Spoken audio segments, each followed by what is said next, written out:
नमस्कार दोस्तों, आपके अपने YouTube चैनल देखो साइंस में आपका स्वागत है। आज अपन पढ़ेंगे कक्षा 10वीं का चैप्टर नंबर 2 एसिड, बेस और साल्ट, अम्ल, क्षार और लवण। इससे पहले वाले अपने वीडियो में अपन ने पहला चैप्टर देखा था। आज अपन शुरू कर रहे हैं दूसरा चैप्टर। आई होप कि आपने वो चैप्टर कंटिन्यू देखा है। तो दूसरा चैप्टर शुरू करते हैं, अम्ल, क्षार एवं लवण। इसके अंदर सबसे पहले आपको ध्यान रखना है अम्ल क्या होता है, एसिड क्या होता है। अम्ल स्वाद में खट्टे होते हैं। ये आपने 8वीं में पढ़ा होगा, 9वीं में देखा होगा। अम्ल जो होते हैं वो स्वाद में खट्टे होते हैं। ऐसी वस्तुएं जो खट्टी होती है वो अम्ल कहलाते हैं, एसिड कहलाते हैं। और अपन अगर विज्ञान के अंदर थोड़ा सा देखें तो अम्ल वे होते हैं जो नीले लिटमस पत्र को लाल कर देता है। मार्केट में मिलता है एक लिटमस पत्र, वो नीला लिटमस पत्र होता है, उसको वो लाल कर देता है, वो कहलाते हैं अम्ल। अगर मैं यहीं पे छोटी सी ट्रिक बताऊं तो अपन याद कर सकते हैं अनील। अ यानी कि अम्ल, नी यानी कि नीला लिटमस पत्र, नीले को कैसा कर देता है, लाल कर देता है। तो अपन याद रख सकते हैं छोटी सी ट्रिक अनिल। उसके बाद में अब यहाँ तक तो आप 8वीं के अंदर, 9वीं के अंदर परिभाषा देखते हो। आपको इसमें ध्यान ये रखना है कि अम्ल जो होते हैं वो जलीय विलयन में H+ आयन देते हैं।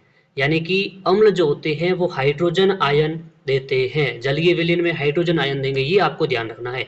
आपको अगर प्रश्न पूछे कि अम्ल की परिभाषा लिखो तो आपको ये लिखना है खट्टे होते हैं, नीले को लाल कर देते हैं, ये तो लिखना ही है। उसके साथ में ये लिखना है अम्ल जो होते हैं जलीय विलयन में हाइड्रोजन आयन देते हैं। अगली चीज, अम्ल जो है एसिड, एसिड शब्द लैटिन भाषा से लिया गया है जिसका अर्थ होता है खट्टा।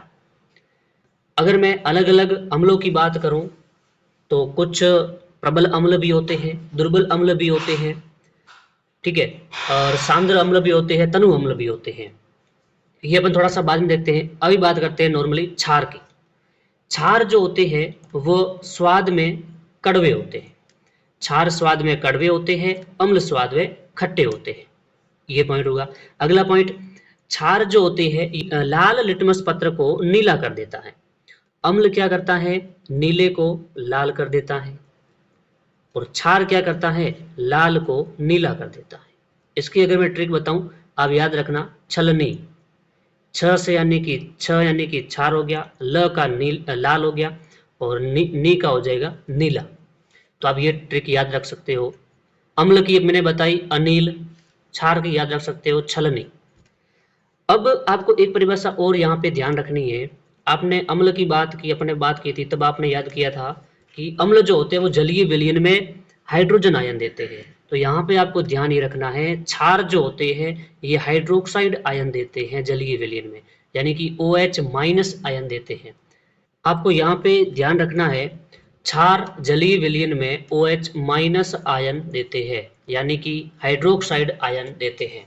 अम्ल जलीय विलयन में हाइड्रोजन आयन देते हैं, और हाइड्रोक्साइड आयन कौन देता है, क्षार देते हैं। अब अपन बात करते हैं कौन कौन से अम्ल होते हैं। प्रबल अम्ल कौन से होते हैं, दुर्बल अम्ल कौन से होते हैं, और ये प्रबल और दुर्बल वाला ये क्या सीन है, ये इसके अंदर अपन आगे पढ़ेंगे पीएच स्केल के बारे में। उसके अंदर ये चीज आपको अच्छे से क्लियर हो जाएगी। अभी बस आप यहाँ पे नाम याद रख लो। अम्ल के अंदर सबसे पहले बात करते हैं प्रबल अम्ल। प्रबल अम्ल के एग्जाम्पल यहाँ पे दे रखे हैं। प्रबल अम्ल के अंदर देखिए अभी HCl सबसे प्रबल होता है। HCl जो इसका नाम होता है हाइड्रोक्लोरिक अम्ल। ये अपने सामान्य अगर अपन पेट की बात करें, अमाशय के अंदर HCl का श्रावण होता है, जठरीय रस भी कहा जाता है इसको। तो HCl हाइड्रोक्लोरिक अम्ल। उसके बाद में H2SO4 सल्फ्यूरिक अम्ल, और HNO3 नाइट्रिक अम्ल, ये प्रबल अम्ल होते हैं। ठीक है। अब दुर्बल अम्ल की बात करें, दुर्बल अम्ल कौन से, CH3COOH यानी कि एसिटिक अम्ल, लैक्टिक अम्ल दुर्बल होता है, ऑक्जेलिक अम्ल दुर्बल होता है। उसके बाद अगर बात करें सांद्र अम्ल, सांद्र अम्ल का मतलब जिसमें अम्ल अधिक मात्रा में होता है, जिसमें अम्ल अधिक मात्रा में होता है जबकि जल जो है वो अल्प मात्रा में होता है, वो सांद्र अम्ल होता है। अपन आगे देखेंगे सांद्र H2SO4, सांद्र HNO3, तो ऐसे शब्द आएंगे। तो सांद्र का मतलब ये है कि अम्ल तो अधिक मात्रा में होगा लेकिन जल अल्प मात्रा में होगा, वो सांद्र सांद्र कहलाता है। तनु अम्ल का मतलब अम्ल अल्प मात्रा में होगा लेकिन जल अधिक मात्रा में होगा, और वो तनु कहलाता है। ठीक है। इसी प्रकार से अपन क्षार की भी बात करते हैं। क्षार के अंदर अगर प्रकार की बात करें तो एक आता है प्रबल क्षार, एक होता है दुर्बल क्षार। प्रबल क्षार कौन कौन से उदाहरण ले सकते हैं अपन? NaOH, sodium hydroxide.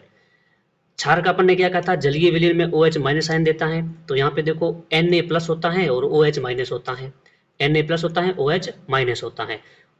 NaOH हो गया, KOH हो गया, potassium hydroxide, calcium hydroxide, CaOH2 हो गया। ये सारे प्रबल क्षारक होते हैं। दुर्बल क्षारक की बात करें तो अमोनियम हाइड्रोक्साइड NH4OH, ये अमोनियम हाइड्रोक्साइड है, ये दुर्बल क्षारक होता है। तो प्रबल हो गया, दुर्बल हो गया। अब अपन बात करते हैं क्षार। जल में घुलनशील क्षारक को क्षार कहते हैं। जल में घुलनशील क्षारक होता है उसको क्षार कहेंगे, जैसे NaOH, KOH, MgOH2, ये सारी होगी। अब लवण क्या होता है ये देखो, लवण साल्ट। लवण जो होता है ये अम्ल और क्षार की परस्पर अभिक्रिया से प्राप्त होता है। अम्ल और क्षार मिलके लवण बनाते हैं, लवण प्लस साथ में जल निकालते हैं। जैसे उदाहरण के लिए आप नमक देख लो, NaCl।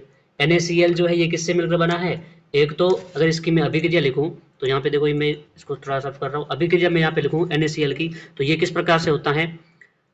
एक तो NaOH प्लस HCl, ये है क्षार, सोडियम हाइड्रोक्साइड, ये हाइड्रोक्लोरिक अम्ल HCl, इन दोनों की क्रिया होती है। यहाँ पे NaCl के साथ में अभिक्रिया करता है तो बना देता है NaCl, प्लस यहाँ पे जल निकल जाता है, तो यहाँ पे क्या बना? ये लवण बना, और ये अपन दैनिक जीवन में इसको नमक बोलते हैं। तो NaCl इस प्रकार से बनता है। तो NaCl हो गया, KCl हो गया, पोटेशियम क्लोराइड, ये सारे लवण होते हैं। अब आगे अपन बात करते हैं सूचक के बारे में। सूचक क्या होता है? इंडिकेटर्स क्या होता है? तो देखते हैं सूचक। सूचक जो है, सूचक किसी दिए गए विलयन में अम्ल या क्षार, दिए गए विलयन में अम्ल या क्षार की उपस्थिति को दर्शाता है। इंडिकेटर मतलब कोई जैसे विलयन दे रखा है, उसके अंदर अम्ल कितना है, क्षार कितना है, उसकी उपस्थिति को दर्शा रहा है।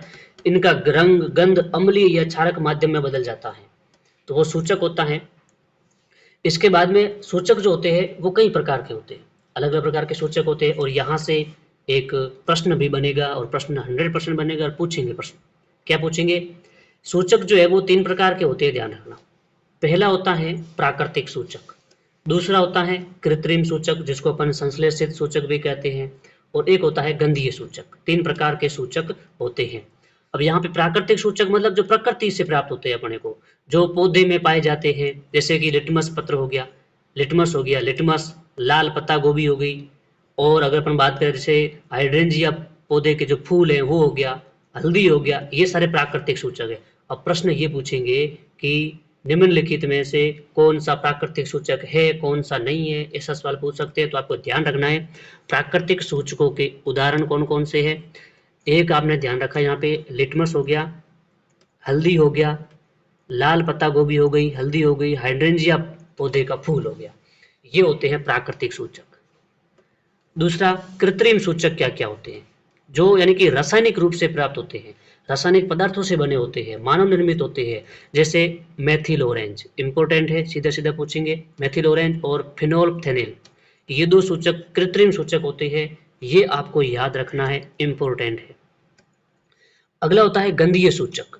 इन पदार्थों में जो गंध होती है वो अम्लीय और क्षारीय माध्यम में बदल जाती है। जैसे कि हम देखते हैं प्याज है, ये गंधीय सूचक होता है, लौंग और तेल हो गया, ये सारे गंधीय सूचक के अंदर आते हैं। तो आपको यहाँ पे ये ध्यान रखने हैं सूचकों के उदाहरण, एक प्रश्न यहाँ से बनेगा। अब आगे देखते हैं कि जो सूचक होते हैं उनमें किस प्रकार से रंग परिवर्तन होता है, उनका गंध किस प्रकार से परिवर्तन होता है। सबसे पहले बात करते हैं प्राकृतिक सूचकों की। प्राकृतिक सूचक के अंदर अपन बात करें सबसे पहले लिटमस पत्र की। लिटमस जो होता है अम्ल के साथ ये लाल रंग देता है, और क्षार के साथ में नीला रंग देता है। अपने ट्रिक भी देखी थी, अनील,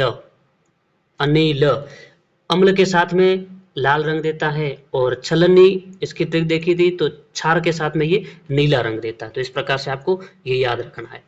आगे बात करते हैं लाल पत्ता गोभी का रस, ये अम्ल के साथ में तो लाल रंग देता है और क्षार के साथ में हरा रंग देता है। इसी प्रकार से प्राकृतिक सूचकों में हल्दी की बात करें, हल्दी जो होता है ये अम्ल के साथ में कोई बदलाव नहीं करता है, कोई रंग नहीं देता हल्दी, और क्षार के साथ में ये लाल रंग में चेंज हो जाती है। चौथी बात करें हाइड्रेंजिया का जो फूल होता है उसकी बात करें, अम्ल के साथ में नीला रंग देगा क्षार के साथ में गुलाबी रंग देगा। ठीक है, ये तो हो गए प्राकृतिक सूचक। अब बात करते हैं कृत्रिम सूचक। कृत्रिम सूचकों के अंदर दो ही नाम है, याद रखने हैं, एक तो मेथिल ऑरेंज और एक फिनोल्फ्थेलिन। तो फिनोल्फ्थेलिन जो होता है ये अम्ल के साथ में कोई रंग नहीं देता, रंगहीन होता है, और क्षार के साथ में ये गुलाबी रंग देता है। मेथिल ऑरेंज की बात करें तो ये अम्ल के साथ में लाल रंग देता है और क्षार के साथ में पीला रंग देता है। इसी प्रकार से गंधीय सूचक इनकी बात करें तो प्याज का जो रस होता है ये तीक्ष्ण गंध देता है अम्ल के साथ में, और क्षार के साथ में कोई क्रिया नहीं करता, कोई गंध नहीं उत्पन्न होती। अगली बात करें वेनिला, समान गंध रहती है क्षार अम्ल के अंदर और क्षार के अंदर कोई गंध नहीं होती है। लौंग का तेल की बात करें तो ये क्षार के साथ में तो समान गंध रहती है और क्षार के साथ अम्ल के साथ में समान गंध रहती है और क्षार के साथ में कोई गंध नहीं रहती है। तो ये इस प्रकार से इनमें परिवर्तन हो गया, रंग में, गंध में, अम्ल के साथ में कैसा देता है, क्षार के साथ में कैसा देता है।